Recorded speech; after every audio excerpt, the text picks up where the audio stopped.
Bueno, buenas tardes a todos. Bienvenidos a esta charla de actualización de insuficiencia suprarrenal. La charla va a estar a cargo de Mariela Leal Reina, que es médica especialista en endocrinología, es coordinadora del área suprarrenal del Servicio de Endocrinología del Hospital Churruca Vizca y es miembro del Departamento de Suprarrenal de SAEM. Excelente profesional.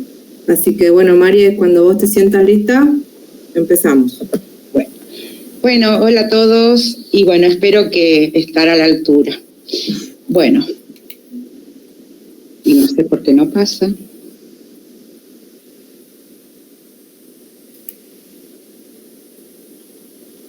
¿No te pasa la siguiente? No. A ver.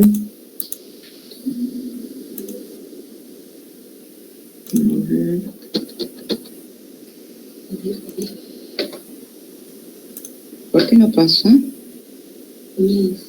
¿Ya? ¿Acá?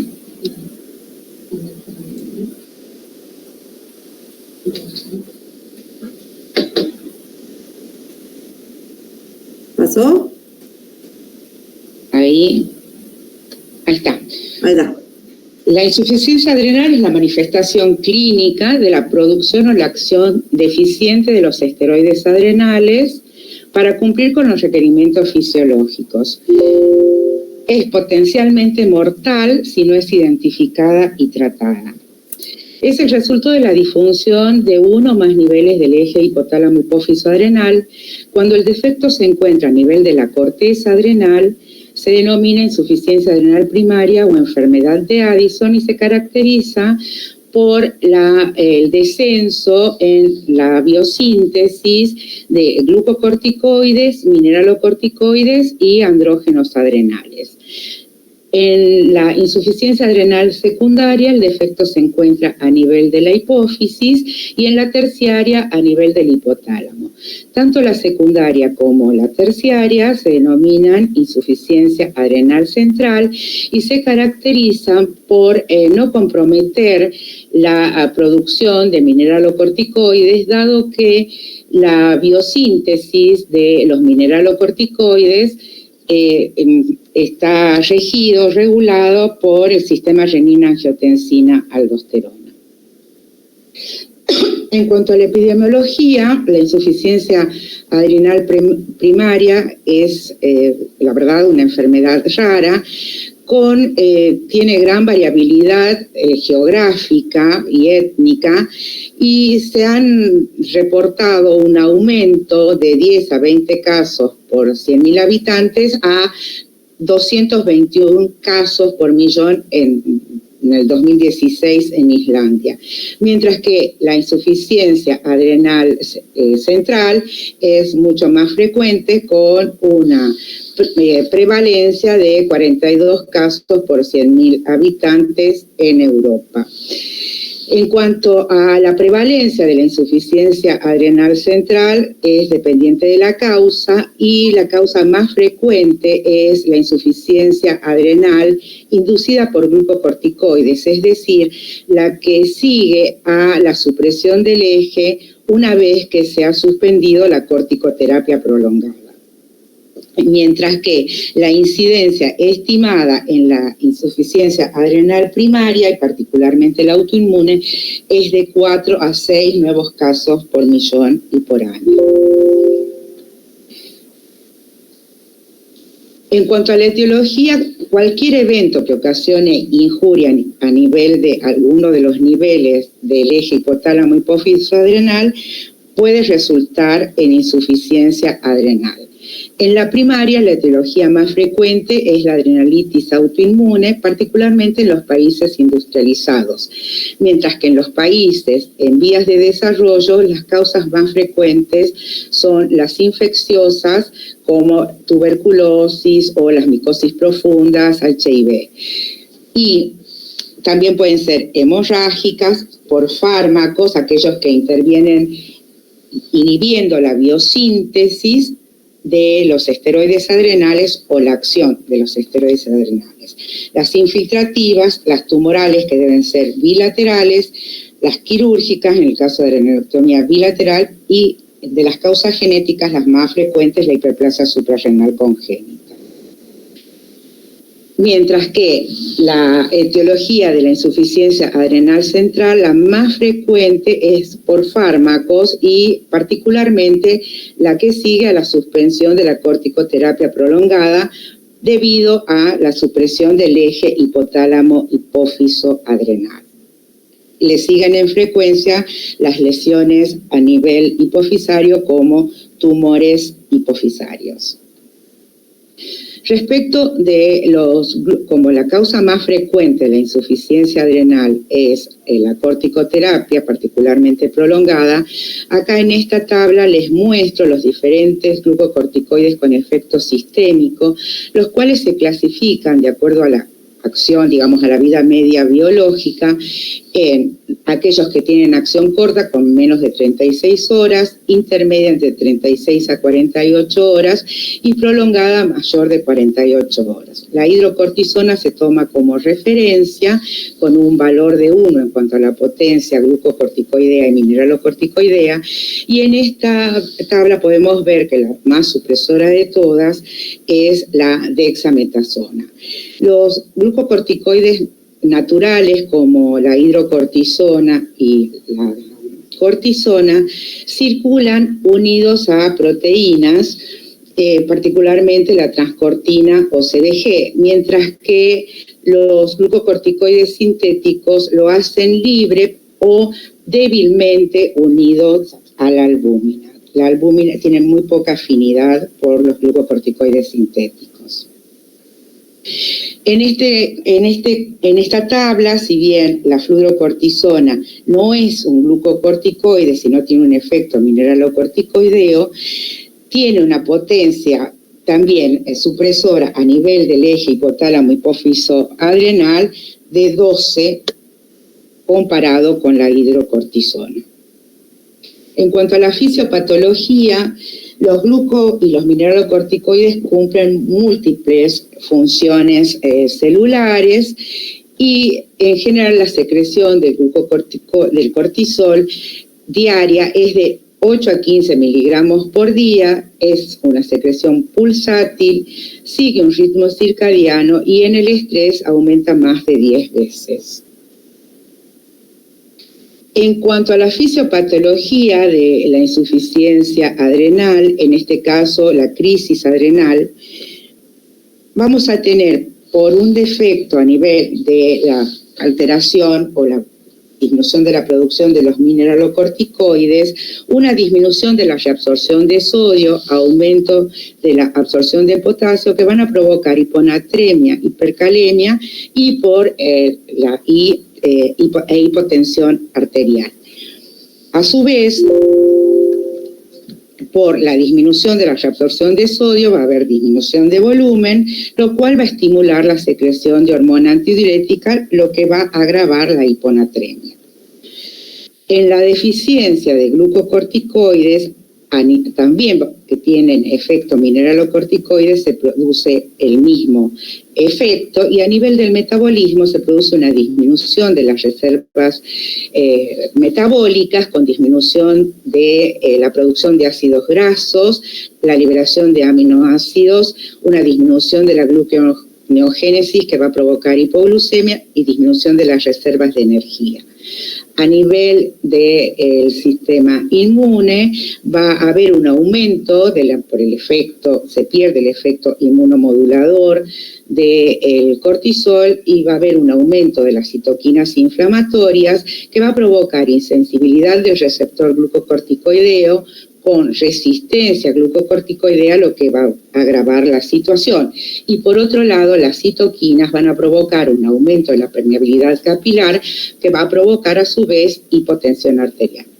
Además, a nivel de la médula, se requiere concentraciones adecuadas de cortisol para lograr una buena actividad de la feniletonolamina-metiltransferasa, que es la enzima que transforma noradrenalina en adrenalina, por lo tanto va a haber deficiencia de epinefrina, lo que va a agravar la hipotensión. Y por la deficiencia de glucocorticoides se pierde el efecto inhibitorio tónico que ejerce el cortisol sobre la secreción de antidiurética, con mayor secreción de esta hormona que va a agravar a su vez la hiponatremia. En el caso de la insuficiencia adrenal central, no tenemos el efecto mineralocorticoideo, por lo que ya mencioné anteriormente, porque la regulación de los mineralocorticoides dependen del sistema renina-angiotensina. Respecto de los glucocorticoides, en cuanto al tratamiento, son maravillosos y son ampliamente utilizados por sus efectos antiinflamatorios, inmunosupresores, antiproliferativo y vasoconstrictor.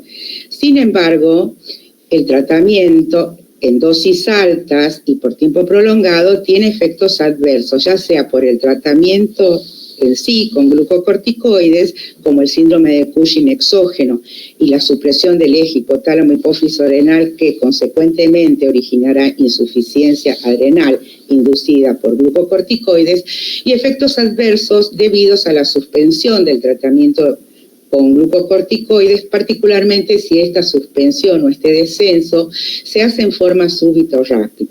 Y estas son la reacción de la enfermedad de base, el síndrome de abstinencia o retirada y la insuficiencia adrenal.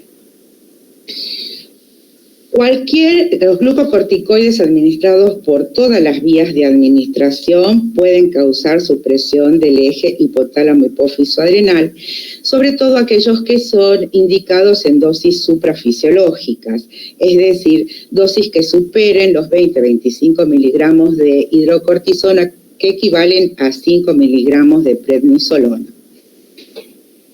Y en este cuadro podemos ver que todo glucocorticoides que alcance la circulación va a tener efecto a nivel del eje y a nivel de hipófisis, va a provocar, si es prolongada, la atrofia de las células corticotropas y, por efecto, al no haber estímulo de secreción de ACTH, la atrofia de la zona fasciculada de la corteza adrenal.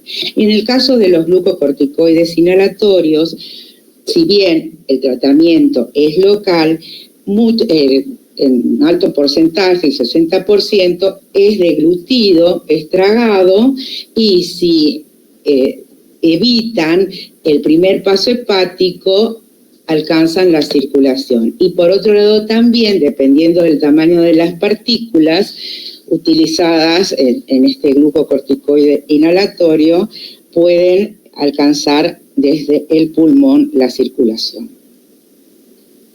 Establecer los predictores de riesgo en la corticoterapia prolongada para la supresión del eje es sumamente difícil, dado que los predictores son imprecisos y presenta además gran variabilidad individual.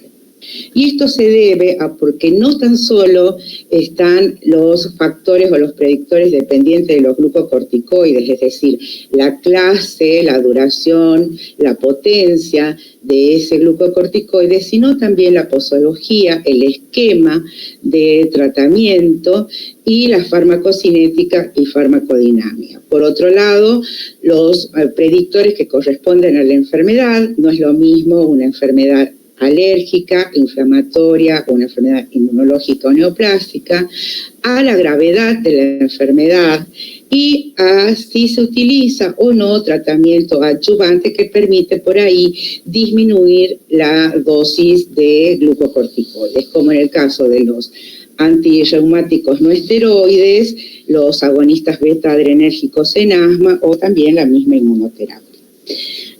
Y factores que dependen del paciente con mayor riesgo en los niños y adultos mayores, la sensibilidad individual, la enfermedad concurrente que presenta ese paciente, como hepatopatías, nefropatías, hipotiroidismo, si el tratamiento concomitante que está recibiendo ese paciente, si son inhibidores o inductores del citocromo TSA4, que es por los que se metabolizan estos glucocorticoides, si está utilizando antiácidos o el megestrol, que a su vez también tiene una acción glucocorticoidea. Y lo que es muy importante, y muchas veces pasa desapercibido, el tratamiento glucocorticoideo encubierto, las cremas como Macril, factor dérmico y demás. En cuanto a los factores de riesgo, en cuanto a la potencia de los glucocorticoides, son de alto riesgo la dexametasona, porque es la más supresora, betametasona, y de los inhalatorios la fluticasona es la más supresora de todos. Los que tienen acción prolongada, los que se administran por vía sistémica, y si son tópicos o locales, porque han alcanzado la circulación sistémica, los inhalados por tiempo prolongado, mayor de 12 meses, los intraarticulares cuando son inyecciones frecuentes, generalmente menos de 4 y 3 meses, el uso concurrente con glucocorticoides por diferentes vías de administración, por ejemplo en un paciente asmático que recibe glucocorticoides por vía oral y también inhalatorios, y aquellos que reciben también tratamiento con fármacos que inhiben el citocromo 3A4. En cuanto a la dosis, aquellos que son administrados en dosis altas, los inhalados en tiempo prolongado y dosis altas, independientemente de la duración, los que reciben dosis diarias múltiples o dosis nocturnas, con un tratamiento mayor de 3 meses.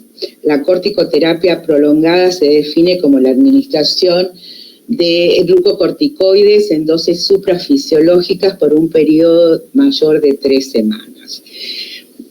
En cuanto al tratamiento, aquellos que reciben dosis diarias comparados con los que reciben el esquema de días alternos, y en los pacientes que son obesos, el paciente que iniciamos corticoterapia y presenta síndrome de Cushing o fenotipo cushingoide seguramente tiene el eje suprimido, o aquel paciente que ha suspendido la corticoterapia y ha presentado una crisis adrenal. En cuanto al diagnóstico de la insuficiencia adrenal, bueno, constituye un verdadero desafío, salvo que sea una cirugía reciente o un infarto bilateral de la corteza adrenal como en la sepsis. En general, el comienzo es insidioso, lo que va a provocar un retraso en el diagnóstico, los síntomas son inespecíficos y el curso es lentamente progresivo.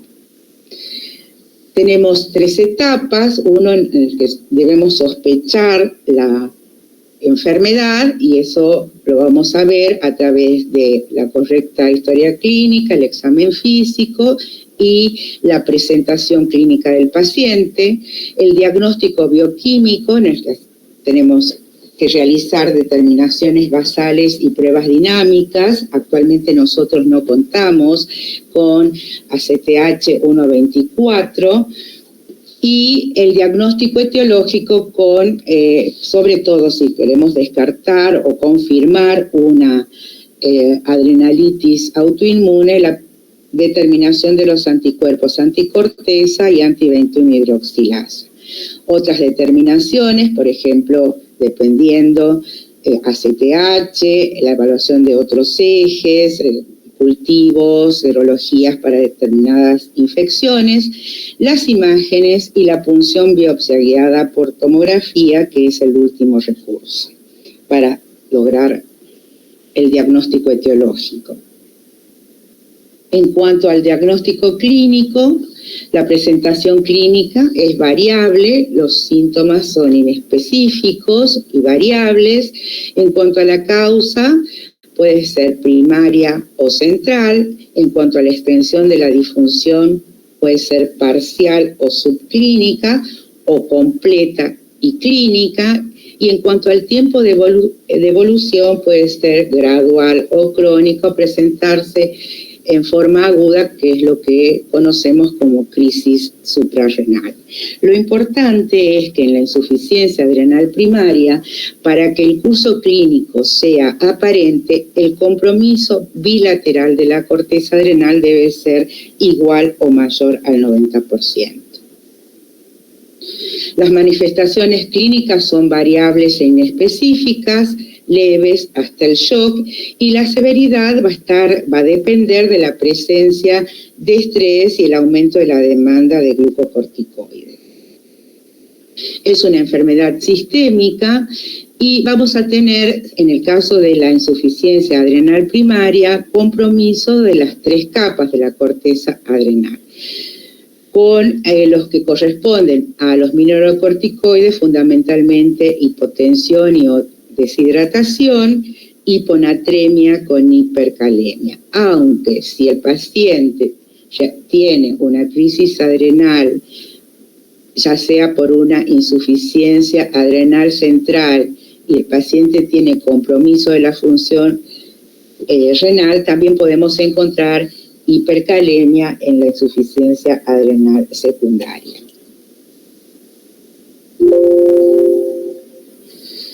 Se puede presentar de forma aislada o asociada con otras patologías, particularmente constituyendo los síndromes poliglandulares autoinmunes o, en el caso de la central, el hipopituitarismo. De los síndromes poliglandulares autoinmunes, el más frecuente es el síndrome poliglandular tipo 2, que está constituido por enfermedad de Addison autoinmune, enfermedad tiroidea autoinmune y diabetes mellitus tipo 1. El síndrome poliglandular tipo 3 no cursa con insuficiencia adrenal primaria y la causa es multifactorial, mientras que el único síndrome monogénico es el síndrome poliglandular autoinmune tipo 1, que cursa con insuficiencia, con enfermedad de Addison, hipoparatiroidismo y candidiasis mucocutánea, y se debe a una herencia autosómica recesiva por un defecto en el gen regulador de la autoinmunidad.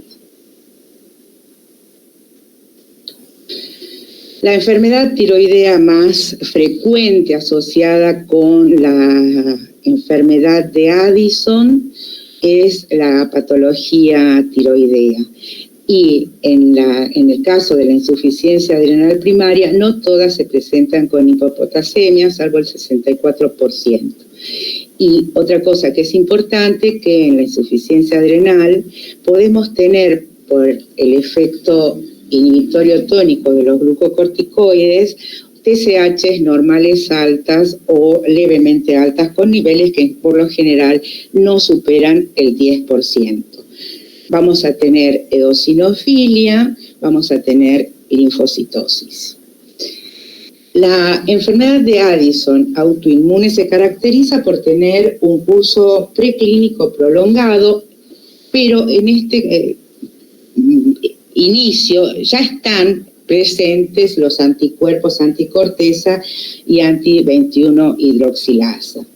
La progresión es variable y no obligatoria hacia la enfermedad de Addison. Es decir, que podemos tener insuficiencia adrenal latente o subclínica. Y el inicio clínico, o sea, la manifestación clínica, en general se presenta a los 10 a 11 años posteriores a la primera detección de los anticuerpos anticorteza adrenal. Podemos dividir el estadio en la enfermedad de Addison autoinmune en un estadio potencial, subclínico y clínico, y a su vez el subclínico dividido en 3 etapas. Si ustedes ven en este cuadro, ya los anticuerpos están presentes con la adrenalitis autoinmunes antes de que se presenten manifestaciones bioquímicas. En el primer estadio de subclínico vamos a tener un aumento de la renina. En el estadio 2 no hay respuesta al estímulo con ACTH. En el estadio 3 aumenta ACTH y disminuye cortisol. Y en el estadio 4 ya tenemos manifestaciones clínicas con ACTH muy alta y el cortisol muy bajo. Lo importante de este cuadro es que antes que se presente el estadio 4 con la presencia de manifestaciones clínicas, podemos tener crisis adrenal debido a factores precipitantes. Por lo tanto, algunos autores proponen en los pacientes, sobre todo que tienen patologías autoinmunes, investigar la presencia de autoinmunidad de la corteza adrenal y tratar ya a los pacientes a partir del estadio 2 subclínico. La crisis adrenal constituye una emergencia médica, es potencialmente mortal y por supuesto es el resultado de una deficiencia absoluta o relativa de cortisol, es decir, hay un desequilibrio entre la oferta y demanda de cortisol ante una situación determinada que ocasiona estrés, y la actividad glucocorticoidea es insuficiente para mantener la homeostasis. Se define, o la más frecuente o la más aceptada de las definiciones, es el deterioro agudo de la salud asociado con inestabilidad hemodinámica, con hipotensión arterial absoluta o relativa y otras manifestaciones clínicas concomitantes como abdominales agudas, deterioro de la conciencia, alteraciones electrolíticas y a menudo fiebre. Los síntomas son las manifestaciones clínicas son las mismas que la insuficiencia adrenal, se presentan en forma aguda y lo que es más o menos característico es el dolor abdominal debido a la serositis producida por la deficiencia de los glucocorticoides y en muchos casos se acompaña de defensa abdominal o abdomen en tabla, por lo que muchas veces se lo confunde con un abdomen agudo quirúrgico.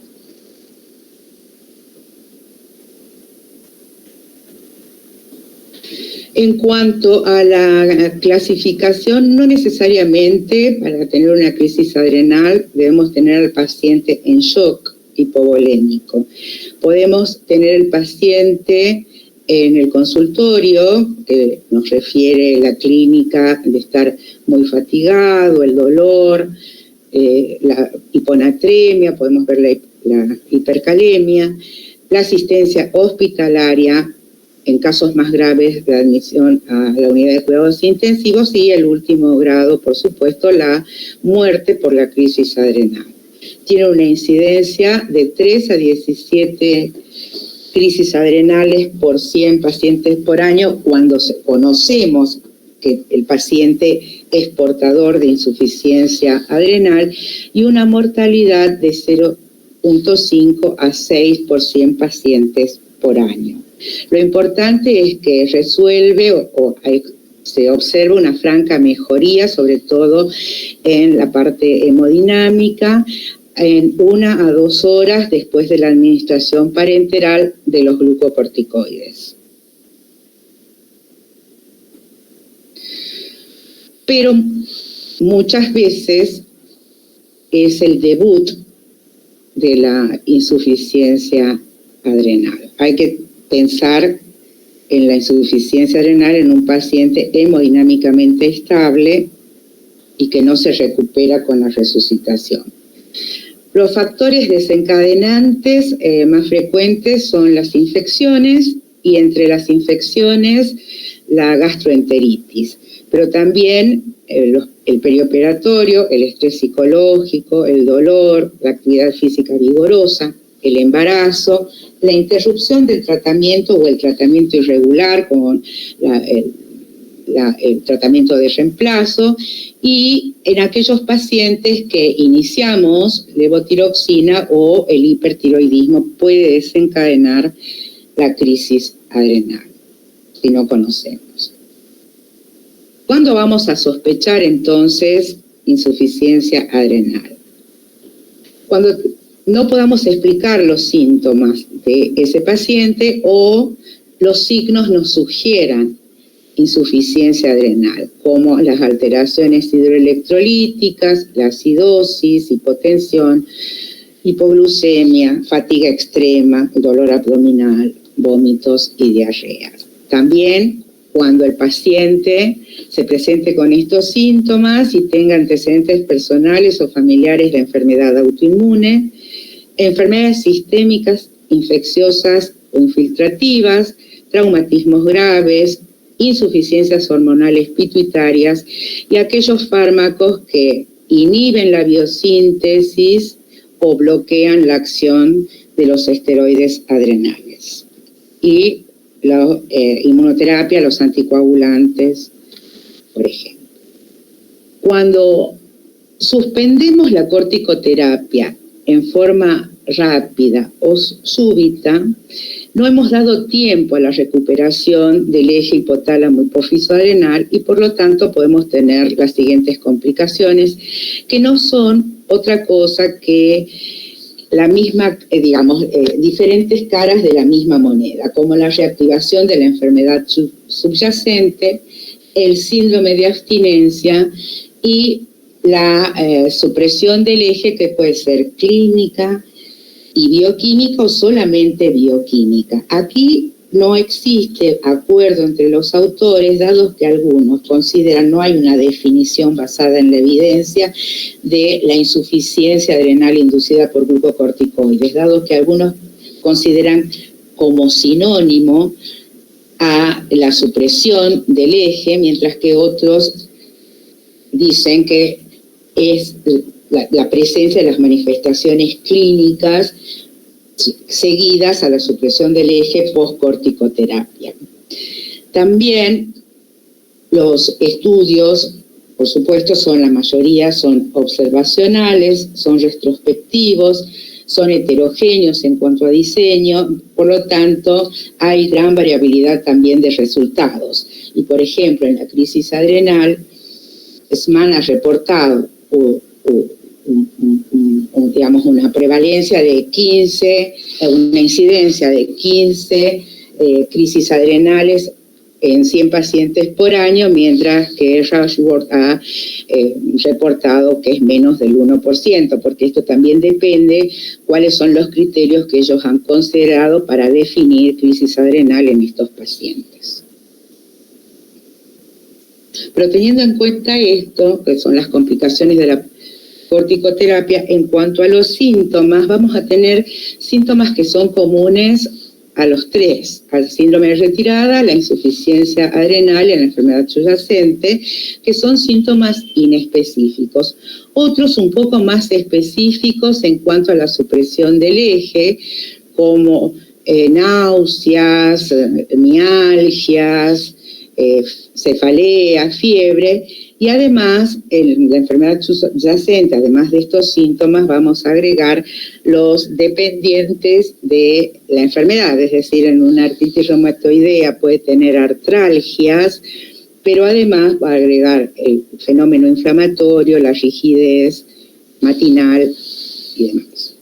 ¿Cuándo se va a presentar en el síndrome de retirada las manifestaciones clínicas? Cuando estamos disminuyendo la corticoterapia y en general los síntomas son más del espectro psiquiátrico, como alteración del sueño, puede haber excitabilidad, la habilidad emocional, estados psicóticos, mientras que en la insuficiencia adrenal vamos a tener dolor abdominal, entre otros, ¿sí? En cuanto a los signos, todos pueden presentar fenotipo o no cushingoide y pérdida de peso. En el caso de la enfermedad subyacente y del síndrome de retirada en aquel paciente que había estado recibiendo corticoides, bueno, el descenso de peso puede deberse a la disminución de los glucocorticoides. Pero en la insuficiencia adrenal se debe a que el eje está suprimido, el paciente está insuficiente y además agregamos signos como hipotensión, inestabilidad hemodinámica y ortostatismo. Desde el punto de vista bioquímico, en el síndrome de retirada vamos a tener electrolitos normales, función renal normal, podemos encontrar a veces una hiperglucemia, una glucemia alterada de ayuno, inducida por glucocorticoides, mientras que en la insuficiencia adrenal inducida por glucocorticoides vamos a tener linfocitosis, compromiso de la función renal por depresión de volumen, hiponatremia, hipoglucemia y en la enfermedad subyacente, además de los síntomas de los síntomas inespecíficos, los biomarcadores de actividad de la enfermedad subyacente. María, perdón, te interrumpo la clase. Me avisa Google que nos quedan 15 minutos de charla. Oh, no llego, bueno, no llego me apuro ahí. Bueno, entonces, dale. En cuanto a la tolerancia, en cuanto al mecanismo, en el síndrome de retirada se ha producido una tolerancia y dependencia a los glucocorticoides. Por lo tanto, el paciente no tolera ese descenso y aún estando en tratamiento con glucocorticoides. Hemos hecho demasiado rápida la suspensión. Mientras que en la insuficiencia adrenal inducida por glucocorticoides, la supresión digamos, los síntomas son por insuficiencia, es decir, por falta de glucocorticoides debido a la supresión del eje hipotálamo-hipófiso-adrenal. Lo importante es que, bueno, se pueden presentar en el síndrome de retirada en cualquier momento del descenso de la corticoterapia, pero generalmente lo más frecuente es cuando la dosis es por debajo de 15 miligramos de prednisona o equivalente, en la insuficiencia adrenal, cuando la dosis de reemplazo es subóptima, y en la enfermedad subyacente cuando la enfermedad no está controlada. ¿Cuándo vamos a evaluar el eje? Cuando el paciente hemos logrado dosis fisiológica, y el diagnóstico lo hacemos en el síndrome de retirada porque tenemos un eje recuperado, pero además tenemos síntomas que sugieren insuficiencia adrenal. Mientras que en la insuficiencia adrenal, al inicio vamos a tener ACTH y cortisol suprimidos, y en la recuperación podemos tener ACTH normal o alta con cortisol bajo. El riesgo de crisis adrenal es frecuente o existe en la insuficiencia adrenal con glucocorticoides, y el tratamiento, por supuesto, en la insuficiencia adrenal es el tratamiento sustitutivo, mientras que en el síndrome de retirada es aumentar la dosis de glucocorticoides hasta la cual se encontraba sintomático y programar un descenso más lento. El diagnóstico bioquímico, bueno, tenemos que tener en cuenta las interferencias para poder interpretar los resultados. El diagnóstico bioquímico, tenemos que demostrar la disminución de la secreción de cortisol con cortisol basal, aldosterona, renina, en una rutina en donde no debe faltar el ionograma, glucemia y función renal, y las pruebas dinámicas, bueno, nosotros no contamos con Synapten.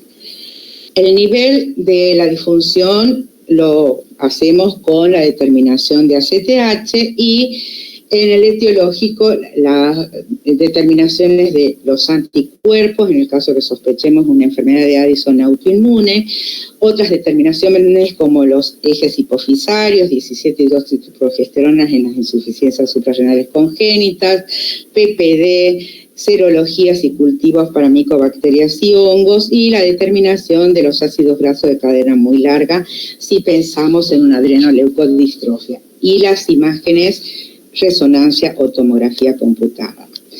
El cortisol es un método útil como screening, digamos, ¿no?, para los valores en los extremos de la normalidad. En un paciente que tiene una actividad diurna, la extracción de la muestra tiene que ser entre las 8 y 9 horas, y tenemos que considerar las posibles interferencias para poder interpretar los resultados.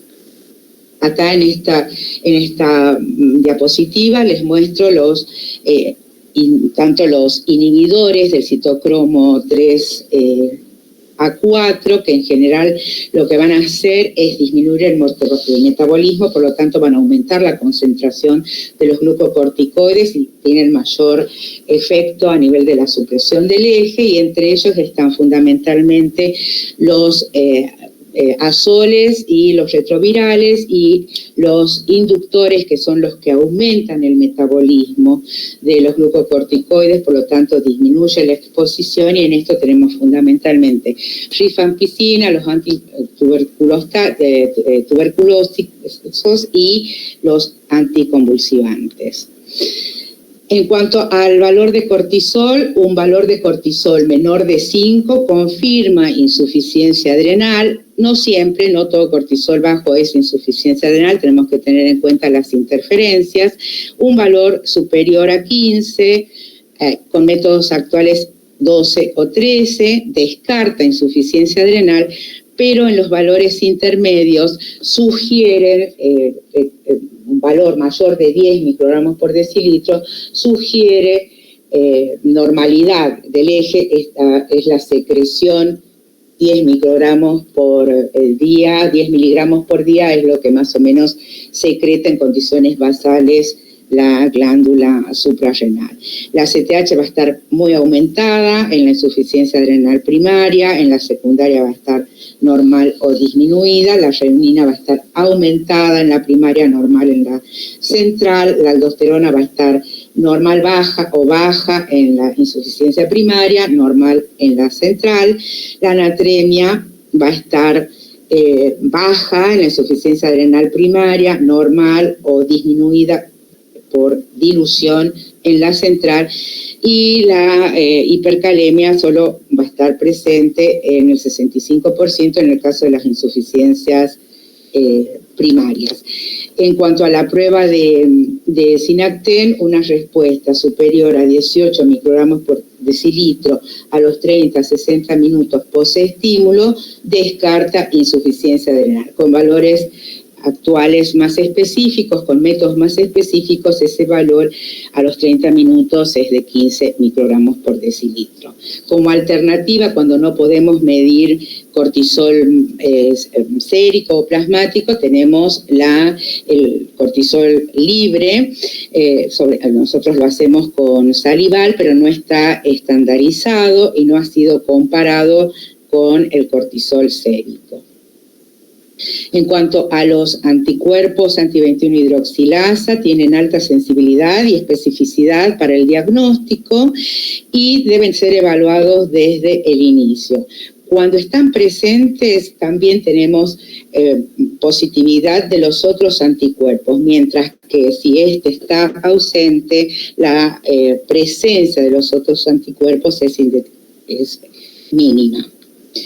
Entonces, en un paciente en el que sospechamos insuficiencia adrenal, medimos cortisol y ACTH en combo. Si en un paciente inestable, tomamos la muestra, cortisol, ACTH, no esperamos resultados e empezamos la infusión con 200 miligramos endovenoso de hidrocortisona. Y después, una vez que el paciente esté estable, continuamos con la investigación de la causa y demás. En el paciente estable, el cortisol basal menor de 5 confirma insuficiencia adrenal. Entre 5 y 15, si el valor es mayor de 10, podemos solo dejar pautas de estrés, porque ese cortisol es suficiente para los requerimientos diarios, o realizar pruebas de estímulo. Mientras que si el cortisol es mayor de 15, 13, con los métodos más específicos, descartamos insuficiencia adrenal.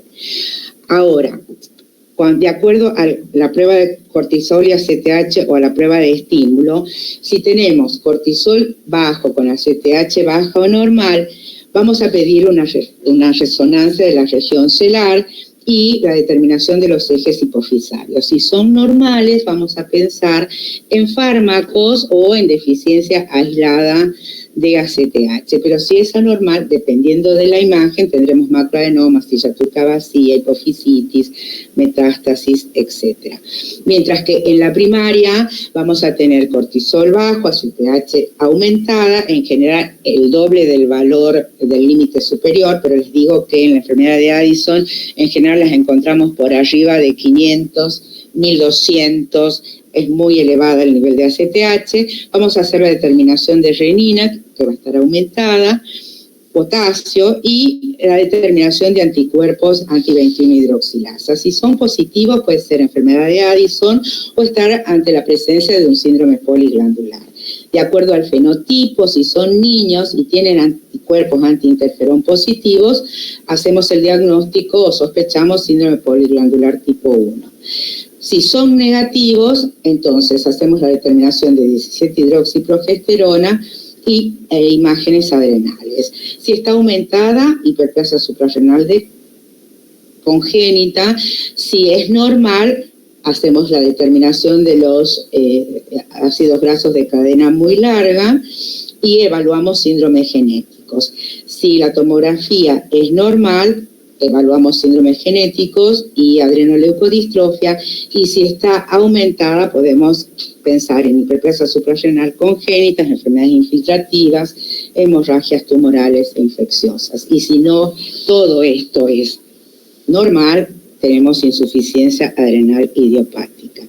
En cuanto a la evaluación del eje en la corticoterapia, bueno, vamos a evaluarla cuando hemos alcanzado las dosis fisiológicas o se ha suspendido el tratamiento. ¿A quiénes? Aquellos pacientes que recientemente han recibido glucocorticoides y presentan manifestaciones clínicas de insuficiencia adrenal, o aquellos pacientes que han recibido tratamiento con glucocorticoides y tienen factores de riesgo para insuficiencia adrenal inducida por glucocorticoides. ¿Cómo lo hacemos? Bueno, hemos alcanzado las dosis sustitutivas y nos preguntamos, ¿es posible la medición de cortisol? Si es posible, entonces rotamos a hidrocortisona 10 a 15 miligramos por la mañana, después de 2 a 4 semanas, más o menos, y tomamos la determinación a las 8 de la mañana. Si el valor de ese cortisol es menor de 5, confirmamos insuficiencia adrenal. Damos pautas y tratamiento. Si es mayor de 12 o 13, el eje se ha recuperado y podemos suspender los glucocorticoides. En los valores intermedios tomamos un nivel de 10 microgramos por decilitro. Si ese valor es entre más de 5 pero menos de 10, podemos continuar con las pautas de estrés o continuar con y el tratamiento sustitutivo y reevaluar más tarde, o bien hacer una prueba de ACTH que nosotros no tenemos actualmente. Si es mayor de 10 pero menor de 13, podemos suspender el tratamiento con glucocorticoides, pero siempre al dar pautas de ajuste de tratamiento, o también podemos hacer una prueba de ACTH. Si no podemos medir corticoides, mantenemos con dosis fisiológicas, hacemos vigilancia clínica, damos las pautas de ajuste de tratamiento hasta que el paciente pueda ser reevaluado. Lo que es importante es que debe considerarse, si no podemos evaluar el eje, considerarse suprimido hasta los 12 meses por suspensión de la corticoterapia prolongada. María, perdón, te interrumpo porque se corta en breve. Lo que voy a hacer es generar una nueva reunión. Ahora te paso el enlace para que puedas volver a ingresar. Ay, discúlpame, bueno. No, discúlpame vos a mí. Espérate y nos volvemos a conectar todos. Bueno, dale.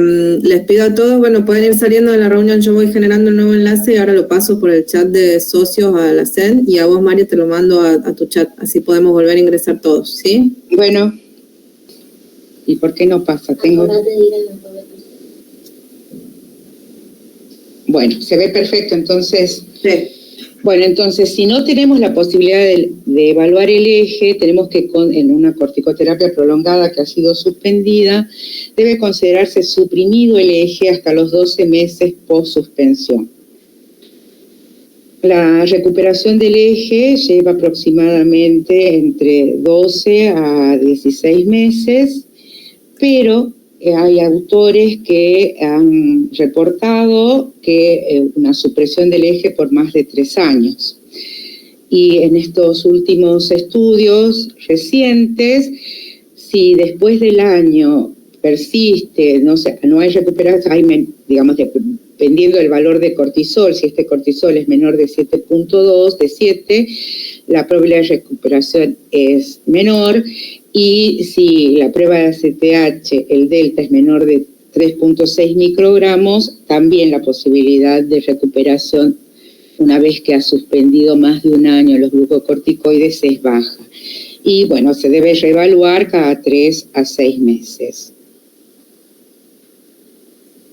En cuanto al tratamiento de la insuficiencia adrenal, bueno, es muy importante, no debe esperarse resultados, se debe tomar la muestra e iniciar tratamiento en forma inmediata porque es una enfermedad que conlleva riesgo de vida.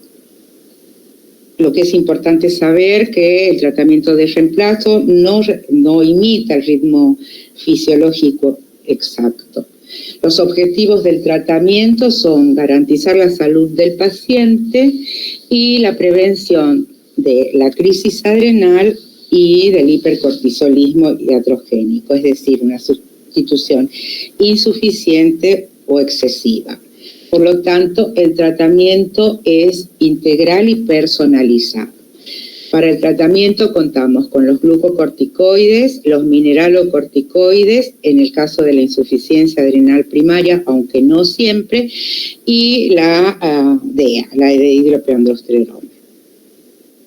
En cuanto a los glucocorticoides de elección, la hidrocortisona es un glucocorticoide es igual al cortisol, tiene una biodisponibilidad superior al 90%, tiene una vida media corta, lo cual permite un rápido ajuste de la dosis.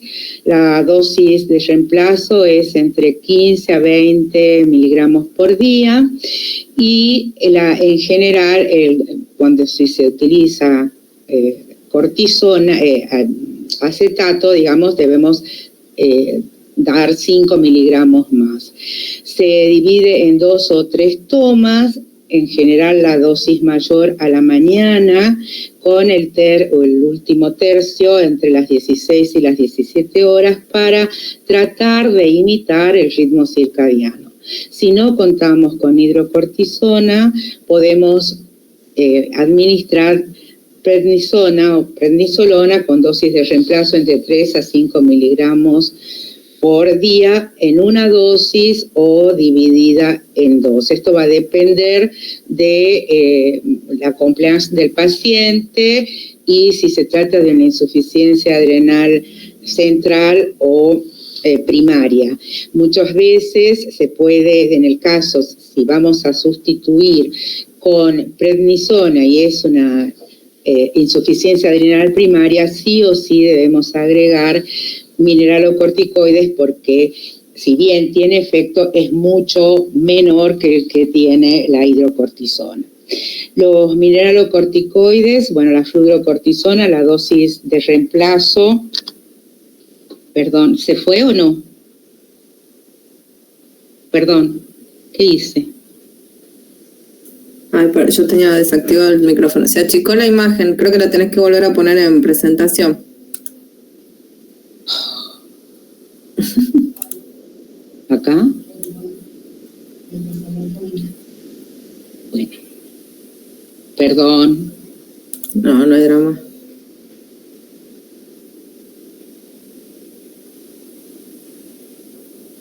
¿Ahí? Ahí está bien. Bueno. La dosis es de 0.05 a 0.2 miligramos por día. En general se requiere 1 miligramo y si bien tiene una vida media más larga, por lo general requieren 2 dosis, repartido en 2 dosis. Y la DEA es opcional y en general con una dosis de 25 a 50 miligramos día, en general en pacientes que tienen disminución de la libido y marcada astenia.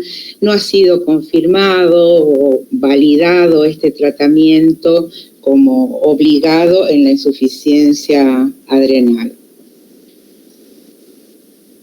El esquema que generalmente se utiliza es, o el que más remeda el ritmo circadiano, es el de 3 dosis, con una dosis alrededor de las 7, 8 de la mañana, una segunda dosis alrededor del mediodía y la última dosis no más allá de las 6 de la tarde.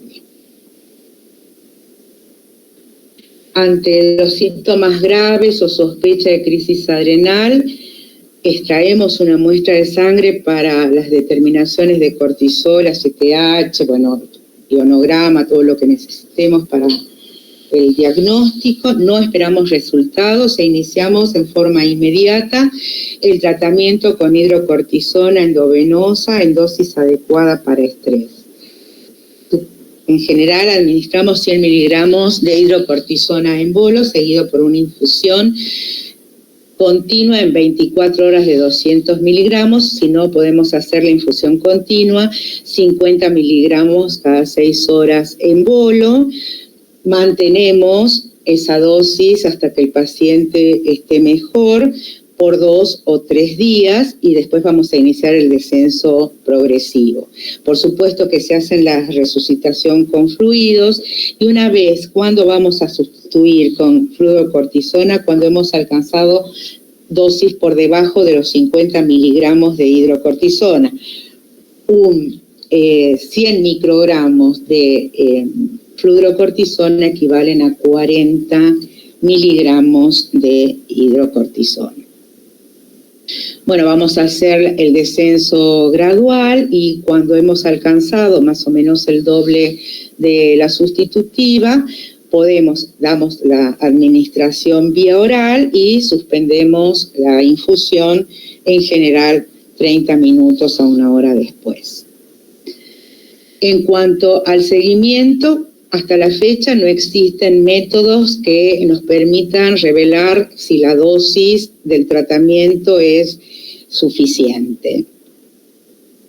Por lo tanto, el seguimiento es clínico en un paciente que ya conocemos, el paciente se conoce muy bien, el seguimiento es anual, pero en los primeros tiempos vamos evaluando al paciente cada 3 meses o cada 6 meses.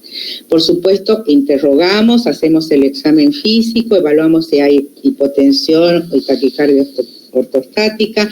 En el paciente que está con fluorocortisona, la presencia de edemas, que habla de sobrecarga de volumen, y en aquellos pacientes con desórdenes monogénicos como las hiperplasias o los síndrome poliglandular tipo 1, el consejo genético. Desde el punto de vista bioquímico, en general, no hay un marcador.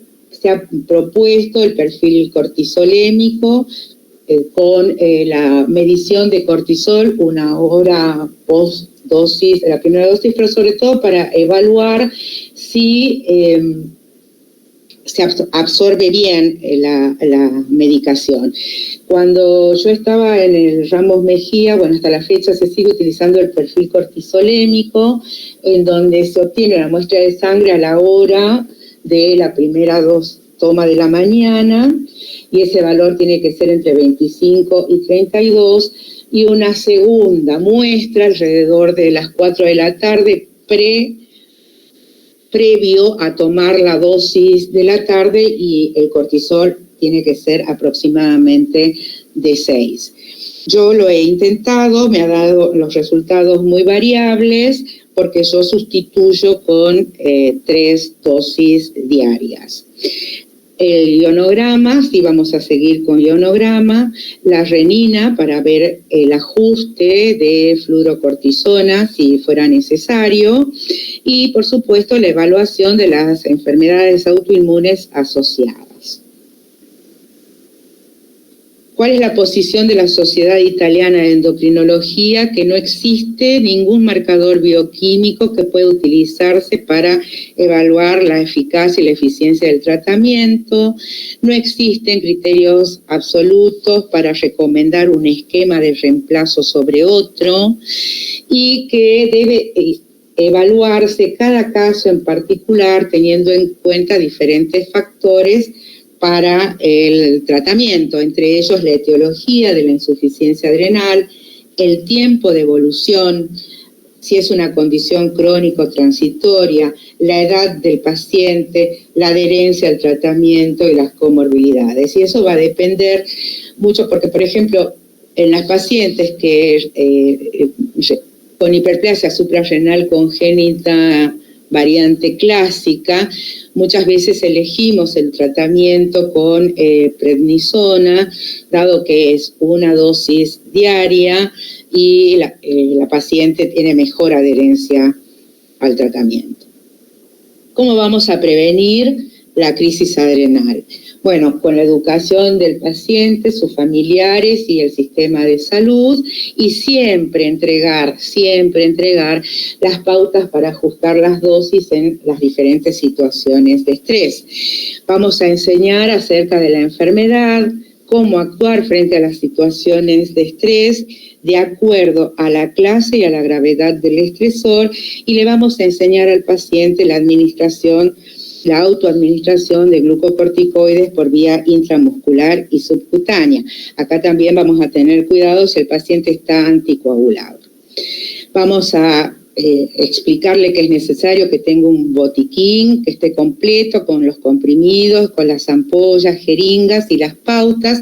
No esperar al último día para pedir la receta, él debe estar siempre provisto de todo lo necesario para hacer frente a la situación de estrés, un brazalete o una medallita identificatoria con su condición de insuficiente adrenal, y esta es la tarjetita que nosotros usamos que les damos a los pacientes en nuestro hospital, que las debe llevar siempre en su cartera, con el nombre, apellido, el teléfono de contacto, tanto del hospital, del centro de salud, o el centro más cercano, y del familiar, y con lo que debe ser aplicado. ¿Por qué hemos puesto dexametasona fosfato? Porque, bueno, podemos aplicar en la urgencia, podemos aplicar los glucocorticoides de acción prolongada como duodecadrón o corticoid retar y demás, pero esos deben ser aplicados en forma intramuscular, y si el paciente está anticoagulado no podemos hacerlo en forma subcutánea. Entonces, por eso hemos agregado la formulación de fosfato, tanto la dexametasona como la betametasona.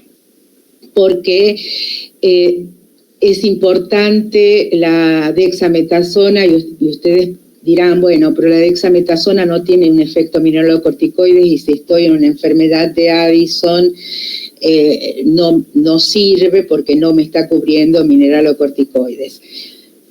Es importante, es verdad, pero por un lado la preparación de la hidrocortisona que viene en frasco ampolla es engorrosa, por otro lado la aplicación de la ampolla, y si bien la dexametasona no tiene efecto mineralocorticoideo, produce upregulation de los receptores alfa-adrenérgicos, por lo tanto va a mantener la presión arterial, y sí recomendamos, por supuesto, aplicar la dexametasona y concurrir urgentemente al centro de salud más cercano. Las instrucciones para ajustar las dosis de glucocorticoides, el médico tratante debe entregarlas por escrito y el paciente debe comprenderlas. Nos lleva un tiempito, pero es necesario hacerlo.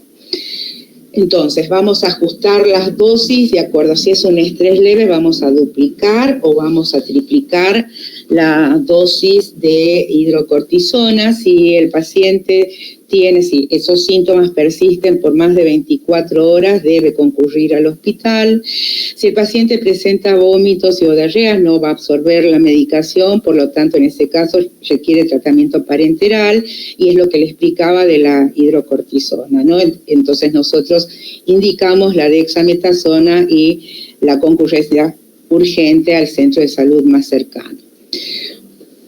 En un estrés moderado, va a depender del procedimiento. En general administramos 100 miligramos endovenosos o intramuscular antes del procedimiento. Duplicamos 24 horas la dosis por vía oral y luego retoma la dosis sustitutiva. Ahora, tenemos que tener en cuenta que si es un paciente con una insuficiencia adrenal primaria o un paciente con una insuficiencia adrenal central o con diabetes insípida, que está con vasopresina, o en el paciente con enfermedades o con fludrocortisona, en general en esos casos preferimos internar al paciente, administrar en infusión la hidrocortisona y hasta que realizar el procedimiento. Y por supuesto, en casos de estrés graves, el bolo de 100 miligramos de hidrocortisona y continuar con la infusión continua de 200 o 50-100 cada 6 horas y disminuir gradualmente hasta la doble de la sustitutiva. Una vez que el paciente se va de alta, retoma la vía sustitutiva habitual. En resumen, la insuficiencia adrenal presenta alta morbilidad y mortalidad si no es identificada y tratada. Habitualmente se manifiesta de manera insidiosa y variada con síntomas inespecíficos, lo que ocasiona un retraso en el diagnóstico. Tener en cuenta que la manifestación clínica inicial, que el debut puede ser la crisis adrenal. El tratamiento está determinado por el espectro de la deficiencia en un intento para restaurar los niveles fisiológicos. Ante la sospecha de insuficiencia adrenal, el tratamiento debe instaurarse inmediatamente, después investigamos la causa, y para prevenir la crisis adrenal es imprescindible entrenar al paciente, a los allegados, al personal de salud, acerca de la enfermedad, sus riesgos, los factores precipitantes y el ajuste de las dosis en las diferentes situaciones de estrés. Explicarle que es una enfermedad, en el caso de la enfermedad de Addison, en enfermedades crónicas, que el tratamiento es de por vida. El manejo es interdisciplinario y el seguimiento debe ser estrecho y fundamentalmente clínico. En cuanto a la corticoterapia prolongada, los factores más significativos para la supresión del eje son el tratamiento sistémico prolongado con dosis altas y o múltiples, dosis nocturnas y glucocorticoides potentes. La interrupción del tratamiento debe ser gradual porque vamos a permitir que el paciente vaya adaptándose a las nuevas dosis y por otro lado permitiendo la recuperación del eje hipotálamo-hipófiso adrenal. El esquema de suspensión es personalizado. Cada paciente tiene su tiempo.